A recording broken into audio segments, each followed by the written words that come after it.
In the garage of Dr. Frank Conrad, on November 2nd, 1920, the first scheduled pre-advertised radio program in the United States went on the air.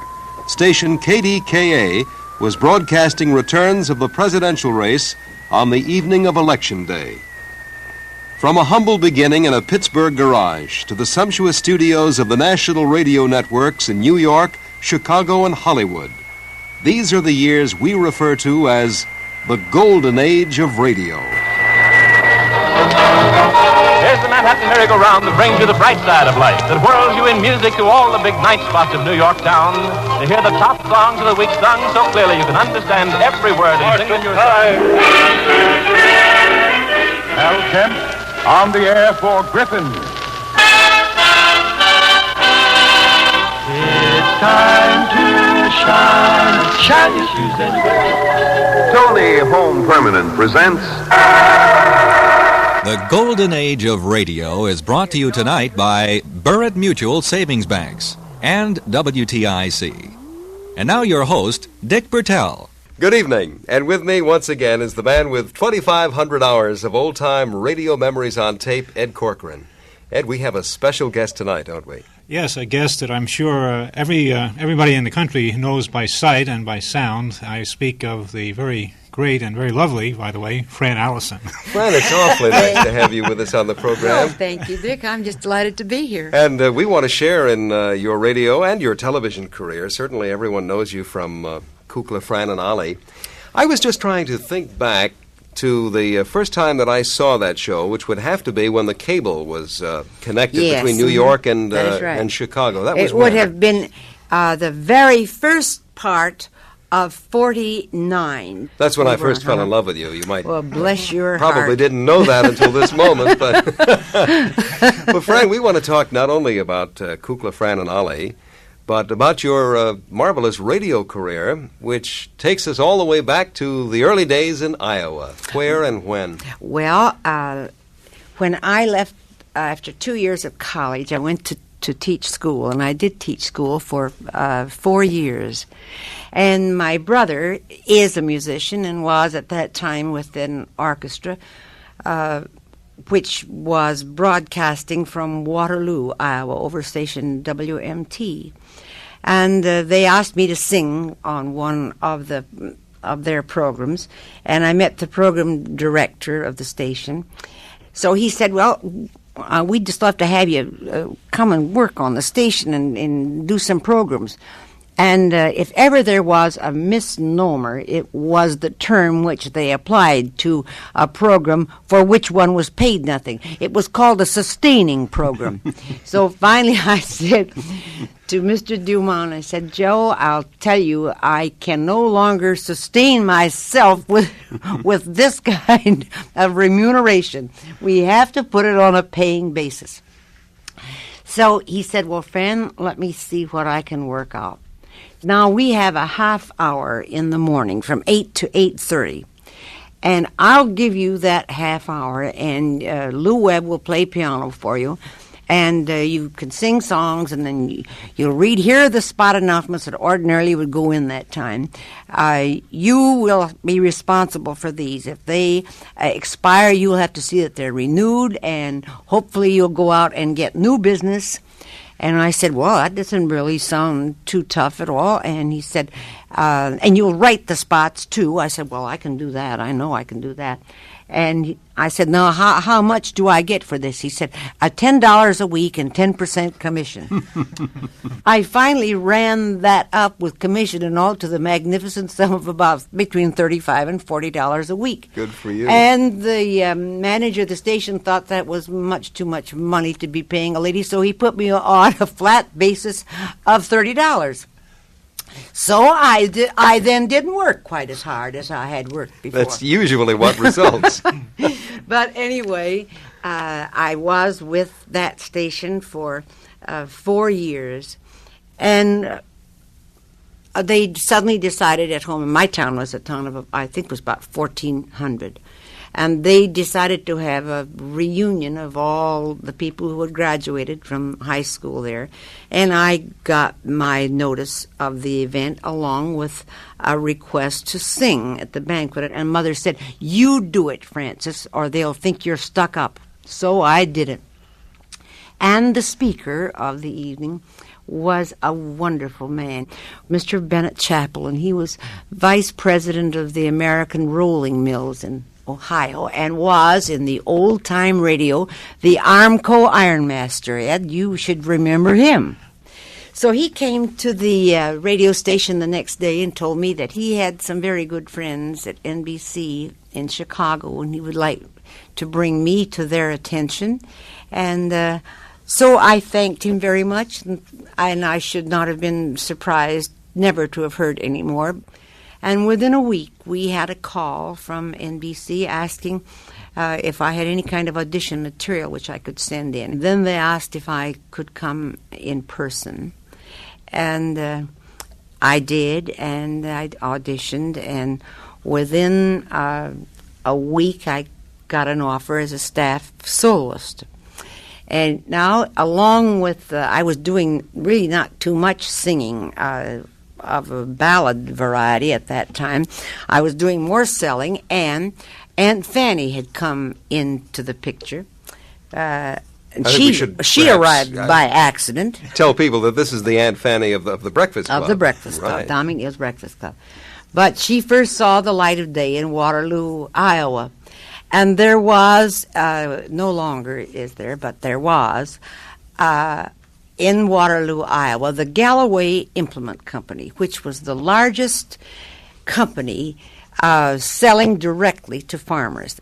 And radio had long been trying to get the Galloway Company into the advertising field by way of radio to no avail.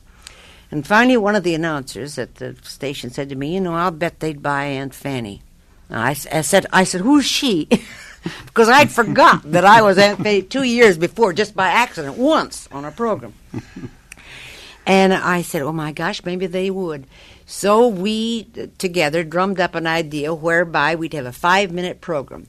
On this you never saw such a 5-minute program, such a busy thing in your whole life. I first came on and I would tell what I hopefully thought was a funny story. And then I would read, people are just, why does anybody want to hear their birthday on radio? Have you ever figured that out? No, I haven't. And their wedding anniversary and all like that. Well, I'd read a whole string of names, and then I would pick up their actual commercial and I would translate it into Aunt Fannyism. Now I sold cream separators, the little bench model and the little Daisy Wonder, and I sold pump jacks and harrows. I wouldn't have known them if I fell over them, Manure spreaders, everything like that. And so farmers would come out to the company store, and one of the, salespeople would come up and say, could we help you? Said, no, said, I'm looking around for Aunt Fanny. Well, she's not here now. She's down at the radio station. So down they'd come to the radio station, and someone would come in and say, there's somebody out to see you. So I'd go out, and there they'd be, denim jackets and big high rubber boots. They'd say, you Aunt Fanny? Say, yes, sir, I am. Say, George, I never thought you'd look like that. That's a great story. You arrived in Chicago to work as a staff soloist at NBC. Right. What is a staff soloist? What functions they perform at the station? Everything but sweep out, Ed, and that's the truth. This was before AFTRA, and when I came there, I did 17 shows during the week. I had 1 day off. Ostensibly, I had 1 day off. But if on that day off somebody else didn't show up and they called me and I wasn't available, I would get docked for a day. Well, I even finally, after Aunt Fanny kind of came into the being, they had a half an hour on Sunday afternoon on the Red Network. they had all these acts that they had to use some way or other, and they had a whole lot of musicians sitting around who should be playing, and so they dragged them into the act too. And we had this big thing called Sunday Dinner at Aunt Fanny's, in which I could make use of a big orchestra, a boy singer, a girl singer, any group that wasn't busy that day, and I provided the script for it, did the whole works. Then we got down to the point where we'd do about 6 shows a week. I didn't really mind that I was doing 16. I would rather have done it than not do anything at all. But now, you were a singer, so would you be on a popular music show on one day and a semi-classical show on another? The extra shows were the musical shows, which might be drummed up within 5 minutes, Or if it was an extremely dull day, they did an audition for Fitch. You remember that?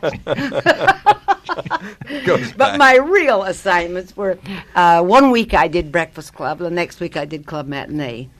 That was a great experience to work with Ransom Sherman, one of the dearest, most wonderful men. And then Gary Moore came in, and I worked Moore's first show at NBC. Now, this is at the time you were working for NBC, and the Breakfast Club was on the Blue Network. Well, yes, but they were one and the same thing at that. They just had the red and blue of red NBC. And blue thing. Yes, right. Yes. And then, as I say, I was with that sort of operation for about 2.5 years, and then I went over to Columbia, and I was with CBS for 4 years. And then I went to the coast. My husband was in the war, and he was stationed on the coast, and I left Chicago, was away for about a year. And when I came back as, we say freelance, I came back out of work. That's right, that's the word, what freelance. The situation was.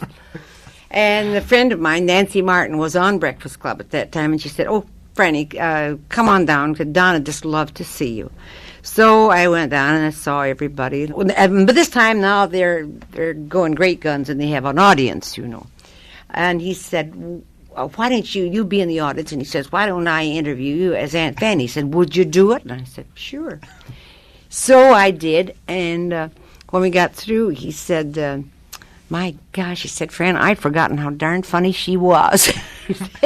Maybe we can work out something. And we did. And so I went back to work. At first I went back to work 2 days a week. Then it got up to 3 days a week. And then I had all kinds of good friends who were doing dramatized commercials, and they'd schedule me in on doing this commercial or that. I did a lot of them. And then they decided to do a revival of Clara, Lou, and M. And I had listened to them when I was teaching school, and they used to just kill me. I thought they were so funny. I could have done any one of the 3 voices, but Clara was the one I really wanted to do, and did, and I got the part. And we did a series of 39 of them. Now, tell me about Clara. What sort of a character was she? Well, she was a great big lady, and she had utterly devoid of a sense of humor. Just didn't have any. She was funny because she was so square about things. And so we wanted to have publicity pictures made. And now Lou had a little tiny voice, and she was a little lady, but a little kind of a round lady. And M was kind of thin and tall. She looked pretty much like M.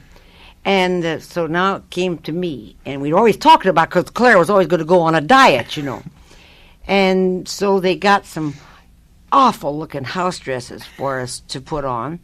And so they got this one for me. They got a big size. Well, they could have taken my head and they could have whirled me around in it, 6 times. I wouldn't have even touched a seam. So they said, we have to fix that up. So they got some blankets, and they kind of draped me in blankets. Then I put this dress on. So here I am. And of course, they're short sleeves. Here, the little skinny arms. It was the worst looking picture you ever saw in your life. I don't think that show really did very well. We'll talk more with Fran Allison right after this. Get smile power, the kind of confident, contented countenance that comes from cash. Salted away cash in Barrett Mutual Savings Bank at the highest legal savings bank interest rate. And you don't need a lot of money to do it. You can save a little. It's the constant, patient, every payday habit of saving that really counts. At the Big B, we love your small deposits. We know they grow for you and for us. Result, we will both have smile power. Plus, we help with our high interest rates paid to you on your savings. Burritt Mutual Savings Bank. Deposits insured to $20,000 by FDIC. Ed, do you think it might be possible to work in Clara, Lou, and M? I know you have a part of it in your series. Yeah, this is a very hard show to come by, even though it was on for many years. And a friend of mine from Chicago sent me a couple of shows, and hopefully these are the latter series, and we might hear Miss Allison actually appearing on this one day. All right, let's go.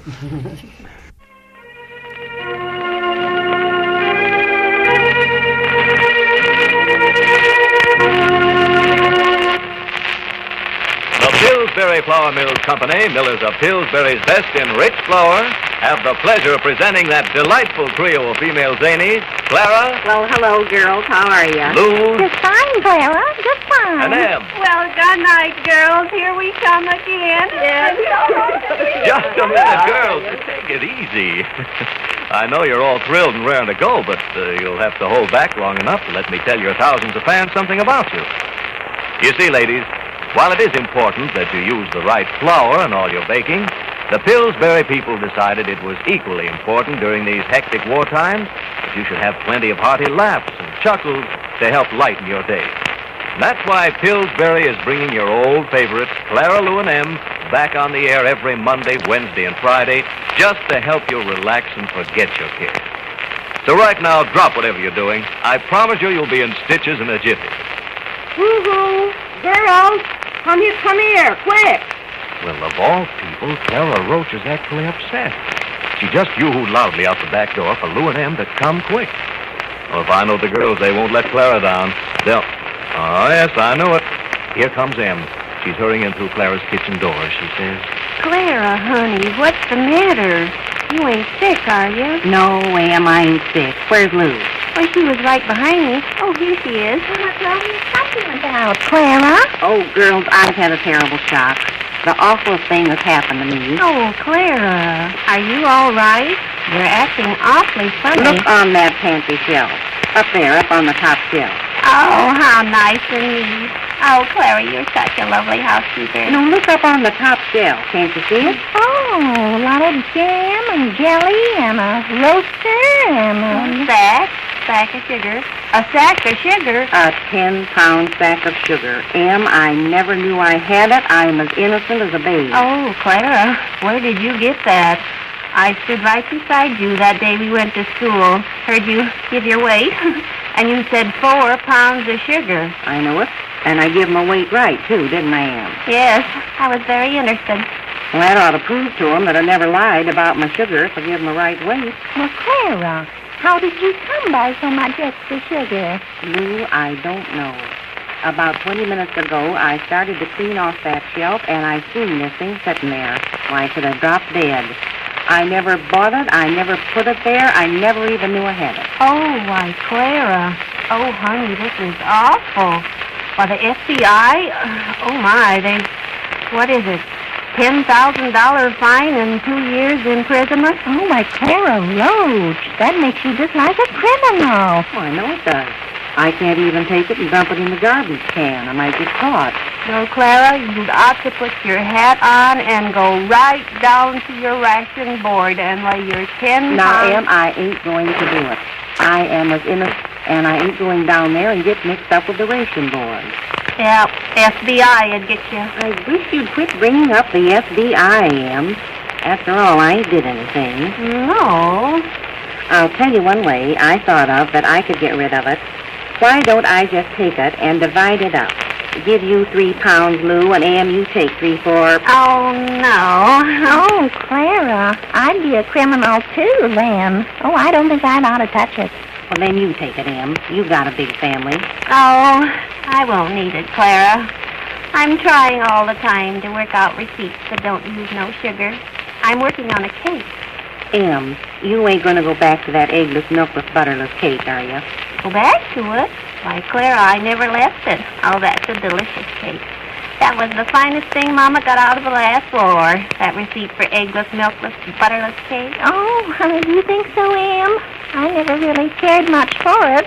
Chock full of raisins and spices. Of course, you need plenty of spices in that cake to make it taste. I've been afraid, though, you'd start making it eggless, milkless, butterless, sugarless. I am. Sugarless? Oh, Am. I am. I'm working on an eggless, milkless, butterless, sugarless honey cake. Oh, Em, the honey ought to be good in it. Yeah, lovely flavor. I'm going to keep bees this summer for that cake. What? What? Yeah. Didn't you see my notice I tacked up on the bulletin board at Lodge? Oh, I certainly never. What'd the sign say? It said, notice, any of the ladies seeing a swarm, please notify Emma Kruger, day or night. Well, honestly, I just feel like I can't stand it. Here I am with 10 pounds of sugar on my hands, and you've got to keep bees in the backyard to come over here and spend all day sitting in my flowers. I don't think we can stop them from going over to your side to eat, Clara. A bee hasn't got a brain. You couldn't train it. Oh, Lou, they got wonderful little brains, but I don't think you can tell them nothing. No, but you're right, Em. Bees is famous for their brains. Oh, I sure hope I get to see our little queen someday. Well, Em, how do you get into the hive to get the honey? Oh, you got to get a big hat, drape a veil, and mosquito netting. I believe I can make friends with the bee. They get to know you and love you. Just like a dog, huh? Yeah, but I'm the one they'll be crazy over. I'm the hand that feeds them. That's right, Clara. The bees will probably follow you all over the yard. Oh, Clara, they'll just perch all over you. Ooh. My husband will sure be tickled when he finds out the yard's going to be full of bees this summer. Why, don't Charlie like bees either? Oh, I make him awful mad.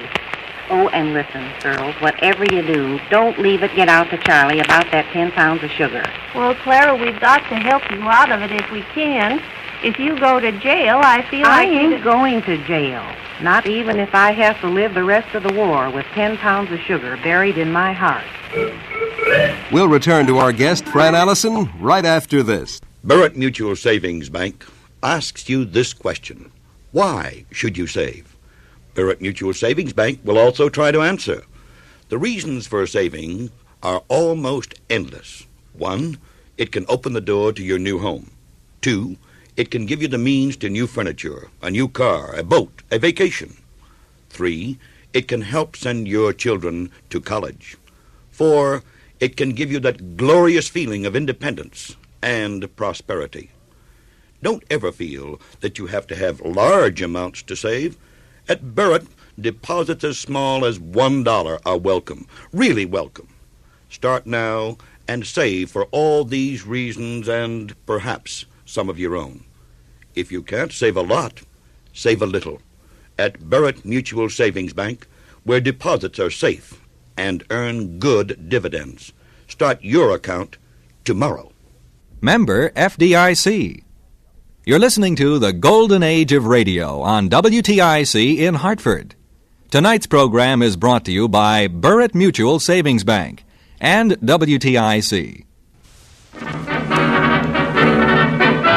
And here is your Toastmaster of the Breakfast Club, Don McNeil. Good morning, everybody. Good morning to ya. We woke up bright and early just a howdy do ya. So breakfast Club, keep on smiling out there. The Breakfast Club.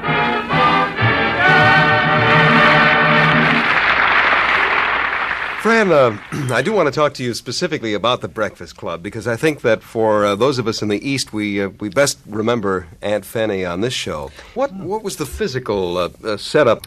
Well, just a big studio, large orchestra, always a boy and girl singer. Don had a table at which he sat, and when I would work as Aunt Fanny, I would come in and sit with him. And a good bit of the popularity and probably a reason for its longevity was the audience itself, because they contributed so much either by being in the studio during a broadcast or by the wonderful letters which they wrote. And then there were many things about the show which were so completely wholesome and so very family. There was the moment of silent prayer, which was perhaps I would say the most outstanding thing, the thing about which people remark the most. That's right. Mothers got their husbands off to work, their children off to school by the sections of the program. It was first call to breakfast, second call to breakfast, third call was march time, and the fourth call to breakfast. And if they weren't out the door by the fourth call, they were going to be late for school or late for work. Or anyway, it just was a part of family life. And what was the relationship between Aunt Fanny and Don McNeil? Was it an ad-lib situation that occurred each day? Yes. Did you plan a situation? As Aunt Fanny's secretary, I would make little notes for Don, hoping he would read them.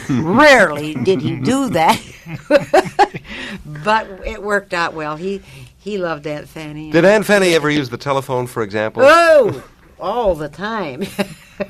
Girlie, just ring her up 4 times backward and then reverse it. And Nettie used to call. Nettie, oh, that Nettie. You never met Nettie, did you? No, as a matter of fact, I didn't, Aunt Fanny. Nettie and Ed Kennicott, and their daughter, Pearl. Pearl's getting up there in years now. Nettie just give anything if she could see her married to a good man. She'd give anything to see her married right now. Pearl's horrible nearsighted, too. She always falling down and breaking her glasses, It's just miserable. Here just the last week, she's a horrible singer. But they don't have too many in the choir, and so Pearl's in the choir, and as I say, she doesn't have her glasses 2/3 of the time, and so she was singing the wrong notes. And the director, the new fellow's come from the city that's directing the choir now, and he told her either to get with it or get out. So she got out, and she was coming home, and on the way home, she tripped over a cement mixer. Oh, it was just terrible. It was terrible. What happened? Broke her glasses all to smithereens. That's a shame. Fran, Allison, we have a surprise for you on the program right now. We have a recording of the Breakfast Club that I believe you made for the servicemen overseas, and we date it as post-World War II.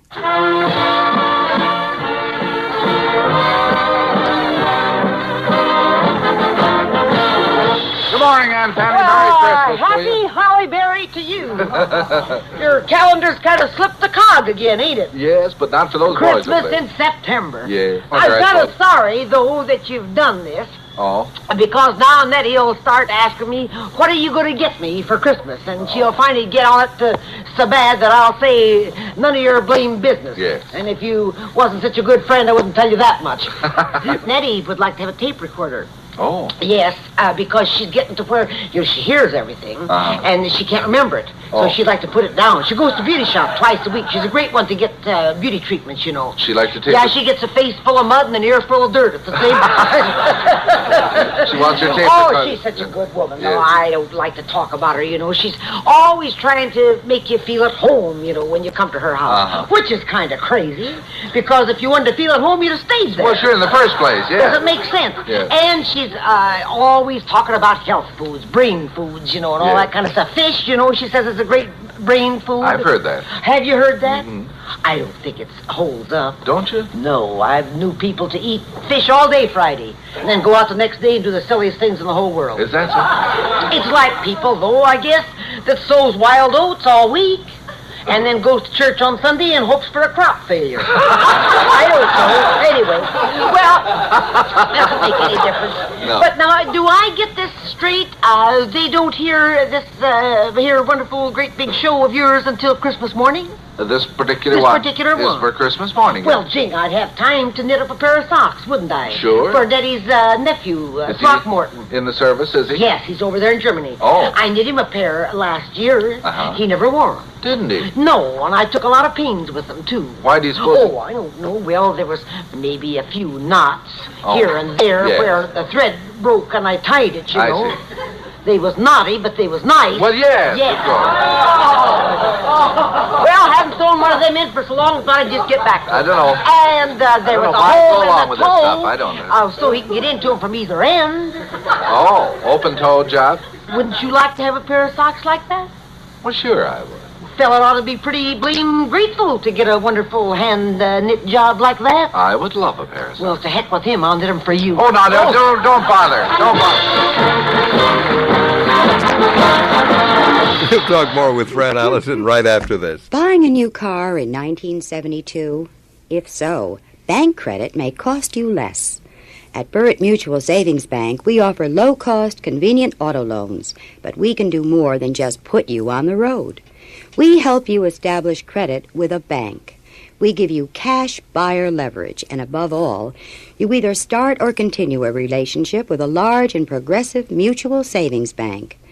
Once your credit is established, you may want to purchase a new home, improve your existing home, or take a personal loan to finance your trip across the country. Whatever your borrowing needs, it will pay you to start doing business with the Big B, Burritt Mutual Savings Bank. Once an established Burritt customer with good credit, you become a preferred Burritt borrower. So don't wait. Come into any office of the Big B, Burritt Mutual Savings Bank. Fran, you did some commercials, as you indicated earlier, on the various shows, one of which comes to mind, Vic and Sade. Yes, I did commercials for them. Mm-hmm. There's an interesting story concerning Vic and Sade. Well, Vic and Sade, that is Americana personified. Paul Reimer was one of, I think, the most brilliant writers of his time. It was he was a Mark Twain of radio. He was just That's fabulous. a very apt description, He was just I think. fabulous. The people were so right. Vic was so right, and Sade so dear and so wonderful, and Rush the boy, and Uncle Fletcher. You know, at this point, this would be a wonderful opportunity for us to hear a bit of Vic and Sade, if that were possible, Ed. Yes, I'll try to. I'll bring in with all three voices that you mentioned. Good, all right, good. We'll see what they sound like. Wonderful.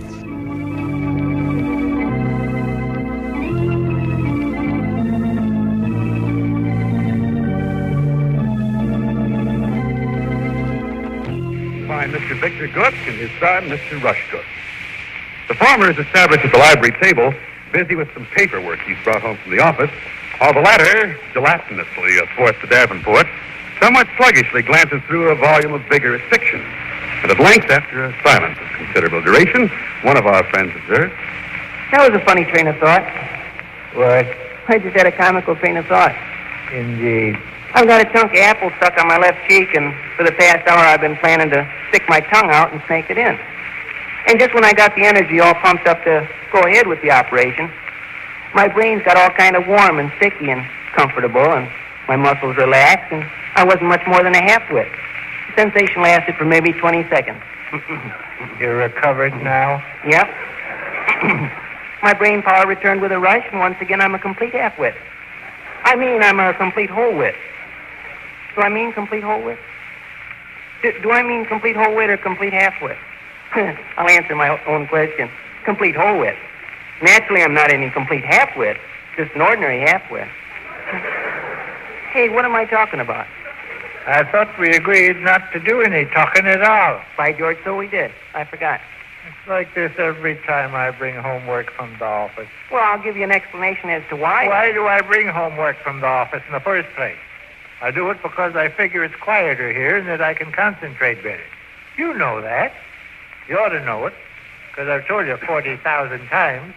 But no, I bring work home from the office and sit down and try to concentrate, and here's my leather-headed son sprawled on the Davenport mumbling nonsense.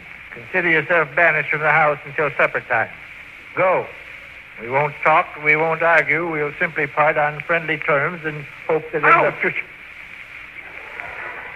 Can I help it if I bump my head against the back of the Davenport? Why did you bump your head against the back of the Davenport? I was starting to get up and go away, as you directed. But the minute I stepped on this foot that's been asleep, I began to collapse. And my body lurched crazily at a 45-degree angle, upsetting my equilibrium and causing me to hurtle helplessly. Listen, somebody's in the kitchen. Oh, Sadie. Uncle Fletcher. Oh, my. Hello, Sadie. He's coming in. You might as well answer. Hello, Uncle Fletcher. Well, Vic, honey, old boy. I bring homework from the office because I figure it'll be quiet and I can concentrate. Vic, I bet you brought work home from the office. Am I right? If I'm right, let it go. If I'm wrong, don't say a word. Rush, there's a morsel of something on your cheek. Apple. Fine. You going someplace, Uncle Fletcher? No. I asked because I notice you're carrying your valise. Why, yes. I forgot. The numbskull fathead police completely slipped my mind. I am going someplace. Where are you going? Here. I see. I'm going here. You are here. Who is here? You are. I am here? Sure you're here. This is no place for the tiny tots, Rush, honey. Go down cellar. I brought work home from the office so I could have it quiet and concentrate. I am in open rebellion against my landlady. Has Mrs. Keller laid down the law? Mrs. Keller has overstepped the mark. Mrs. Keller has piled on the straw that broke the camel's back. Mrs. Keller, like the needle's eye, has torn the serpent's tooth from the ungrateful child. Well, what'd your landlady do? What'd my landlady do, that's rich? Hey, you still working? Can I interrupt you half a minute? What'd my landlady do, that's rich? Here's Mom home. What'd my landlady do, you say? No, I say here's Mom home. That's rich. Was that in there with you, Uncle Fletcher? Yeah. And me, Mom. Oh, are you being distracted from your work, Vic? Yeah. Good afternoon, Uncle Fletcher. Sadie, honey, conditions at the establishment where I maintain accommodations has become intolerable. You've had another run-in with your landlady, huh? I have had a terrible run-in with my landlady. And you want to stay here a few days? I may want to stay here a week. Well, you know that won't work, Uncle Fletcher. You know Miss Keller always comes and gets you and makes you go back home. You know what Miss Keller has done this trip, Sadie? No, but let's go out in the backyard and discuss it. My landlady, Miss Keller, is leaving tonight for a visit with her brother Charlie. Well, let's go outdoors and sit in the nice breeze and talk. Then Vic can go ahead with his work. My landlady, Miss Keller, plans to be gone until next Tuesday afternoon. 5 days she plans to be gone. And you want to know what she's done? Not until you and I and Rush are outdoors sitting on the back steps. She's laid out my meals for me. Well, I don't believe I quite understand just what you mean by that, Uncle Fletcher. My meals. She's laid them all out for me to eat. While my landlady is away in Ohio visiting her half-wit brother, I will take my suppers downtown, because in the evenings my sister requires hot food. With the rest of my meals, my breakfasts, my dinners, my landlady has got distributed all over the numbskull house. Adds up to 10 meals all told.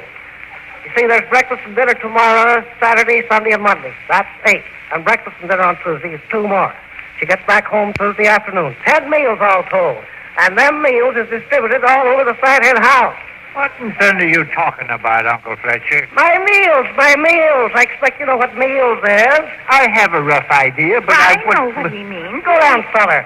Who are you talking to? Rush, go down, cellar. No. Listen, I'm trying to tell you people something. Well, you better try to tell her without yelling. My tomorrow morning's breakfast, Miss Keller has got laid out all neat and appetizing for me at home on the kitchen table. Well, what's the matter with that? Would you listen? Sure. My tomorrow's dinner, she's got set out on the dining room table, covered with a napkin and looking mighty tasty. Well, I don't see what you object to in that. I don't Keep see out what's of it, wrong. Willie. Oh. Saturday's breakfast is on the library table in the living room. Saturday's dinner is on the numbskull sideboard. And Monday's dinner is perched like a numbskull parrot on the doggone fathead piano stool. Tuesday's breakfast... Well, are you complaining? What? Because... Suppose Miss Keller went on a visit and stayed a year. Would she leave a year's meal strewed around the house? How many days in a year, Rush? 365. What's twice 365? I don't know. Around 700? Yeah. How'd you like to have 700 meals cluttering up every available chair, table, piano stool, windowsill, sideboard, buffet, dresser? Oh, yes, Uncle Fletcher. Yeah, oh, yes. Listen, I'm the fathead that pays the rent, ain't I? Yes, and Miss Keller is the fathead that owns the house. I'll show Mrs. Keller that I have been a postpone enough. I bet you don't show Miss Keller nothing. And I bet Miss Keller will be over here directly and shoo you on home. Sure, she'll be here directly. I'm surprised she's not here now. Sadie, honey, when she arrives, I'm going to show her I am a violent man. Yeah? I'm going to kick your front porch railing to smithereens. Yeah? You're going to have a terrible fit of temper and do that? Yes. Have you any objections, Rick, honey? None in the world. In fact, I'm interested. So am I. Let us all step out on the front porch. Miss Keller should arrive any moment. Are you coming, Dick? You bet you're right. Well, what about the work you brought home from the office? Oh, this is better. After you, Rush. Well, Fran, you did a lot of commercial work while you were in Chicago. You appeared as Aunt Fanny and, of course, as a staff vocalist. Did you ever appear as a dramatic actress on shows? I did on some occasions. I don't really remember what there were. There were there were so many shows done out of Chicago. Of course, a lot of soap operas came from Oh Chicago. heavens! That was the birth of the soap operas. All of which leads us up to that program with which you're most closely associated today, and for the last 20 years, I guess, Kukla, Fran, and Ollie. This is this year is our 25th anniversary. Isn't that awful? Hardly a man is still alive. Well, during the war years, there had been only one television station in Chicago, per se, and it was owned by B&K Theaters. Balaban and Katz. Balaban and Katz. But during the war, it was taken over by the Navy, and it was a radar school. When it was returned to private ownership, people began to think of it as a new and fabulous form of advertising. And one of the who in the world doesn't know Marshall Field and Company? That's right. They decided to buy a half hour in the evening, and Don McNeil was to be the star of it. Now, I adore Don McNeil. I love him with a passion, and we're the greatest of friends. But I know that he doesn't like to have to study anything and memorize it. He did Breakfast Club for 35 years off the top of his head, and so I knew that's how he operated. So he was now the star of this show, and I said to my husband, oh, I hope and pray that he doesn't drag me into one of these things, because I know how bad they'll be. Well, I got by for about 3 weeks, and then I got the call. So they were going to, it was just about Thanksgiving time, and they were going to do this melodrama. And the name of it was, That Turkey is Too Darned High. Now that should tell you right there the kind of a thing it was. And I was to be this poor orphan girl whose house was about to be snatched from over her head by this wicked sheriff who was Don McNeil and his equally villainous helper, Sam. And I was sitting at this table weeping because the sheriff was going to come and I wasn't going to be able to pay. And so I said, well, you fellows haven't learned the line. I know you haven't. Don said, don't you worry about a thing. He said, they have them, they tell me, the cues are all in their hats. So I was seated at this table and I cried. It seemed to me I cried for a half an hour. And not a word did they speak. Came in the door, but not a word. Didn't look in their hats. I said, I presume you've come for the rent. They both nodded. They didn't even say yes. That was in their hat. Yes, I know it was written in their hat. Well, I cried for another 25 minutes, and finally I said, well, I haven't got it. Well, it was so awful. It was just horrible. And I went through about 3 or 4 of those. So one afternoon, Captain Eddie called me, and he said, Fran, he said, how would you like to do a television show? Well, I remembered. And I said, oh, Captain Eddie, I just don't really believe I am interested. And he said, Fran, this is like for money and all that. Oh, well, I said, why don't we talk it over? That makes a difference. And so I said, tell me a little bit more about it. Well, he said, Bert Tillstrom is going to do it. And Kukla and Ollie. He said, you know Kukla and Ollie. And well, I did, of course. Not well, but I had met them, and I was a great admirer of Burr's artistry. And so he said, Burr thinks if he could get someone to work in front of the stage, that it would be easier to do an hour a day, 5 days a week. I said, well, I would think so. So I went down the next day, and the advertising agency was there, and all the people were out from Camden, and we discussed what we'd do, because we were going to sell television through television, but they wanted to aim it at children. And so we agreed that it certainly would be well worth a try. And we each went our own ways over the weekend. I went down to the studio on Monday afternoon at 2 o'clock, met Burr. We went to the drugstore and had some coffee and talked about what we would do. Went on the air at 4 o'clock in the afternoon. And from that point on, we worked 10 years. It started out to be the Junior Jamboree, and that didn't seem to make much sense. And so it just became Kukla, Fran, and Ollie. That was the name that certainly everyone remembered about the show. And our greatest followers were people from the arts, people at whose shrine I trembled, and came to know them as good and wonderful friends. And of course, the press was always so kind to us, so good to us. And we even did Kukla, Fran, and Ollie on radio for one season. Now, this was about 1950, Fran? Yes, it would have been. And it was we did it in the early afternoon. I used to just love it. And I remember this one day, because it allowed us to do things which, of course, we couldn't physically do. Right. Ollie's mother comes to visit us. She's from Vermont, and she was cooking.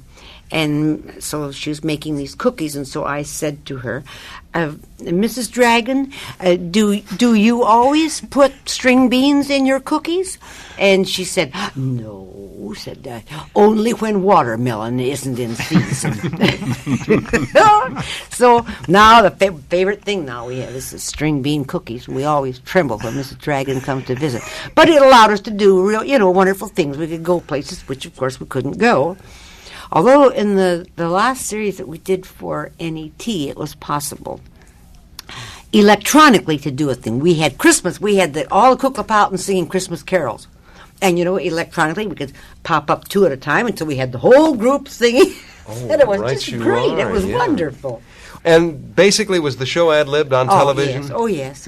Oh, yes, entirely. You had an outline, I suppose. We had an outline. Many times, maybe something happened in the papers that was current when we were doing it, and we did it live, that 10 years. And maybe it was something that happened at my house or at Burr's that we could translate into Kuklapolitan experiences. So it was great fun. So your whole career has been one of off the top of your head, huh? No scripts ever, huh? Fran, what are you doing in your present spare time, if you have any spare time? Well, over a period of about 14, 15 years now, I have worked quite closely with the National Association of Mental Health and with the National American Cancer Society. When I say worked with them, I have made a great many trips for them to all parts of the country. I go out as kind of a thank you, kind of a talking telegram for the national offices, saying thank you to the volunteers in the different areas for the wonderful work they are doing.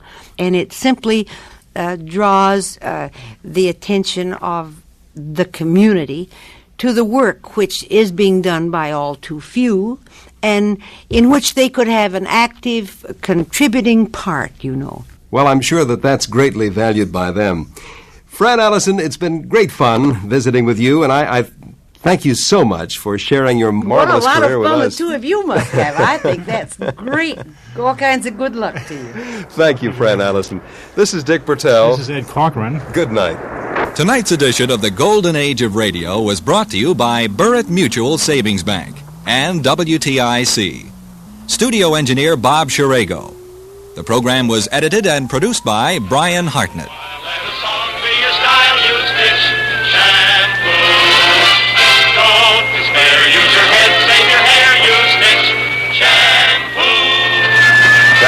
Young's Family. The story of your friends, the Youngs, is brought to you by Camel.